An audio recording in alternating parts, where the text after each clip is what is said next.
পবিত্র আল কোরআনে একটা কথাও যে মিথ্যা নয় তারই প্রমাণ ঘূর্ণিঝড় রেমাল। প্রিয় নবী হযরত মুহাম্মদ সাল্লাল্লাহু আলাইহি ওয়াসাল্লাম 1400 বছর আগে যা বলে গেছেন সবকিছুই দিন দিন প্রকাশিত হচ্ছে।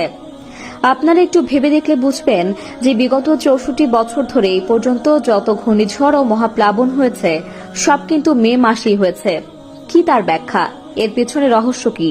কেনই বা বিগত 64 বছর ধরে মে মাসেই ঘূর্ণিঝড় হয়েছে? বিজ্ঞানীরাও থেমে নেই এই বিষয় নিয়ে।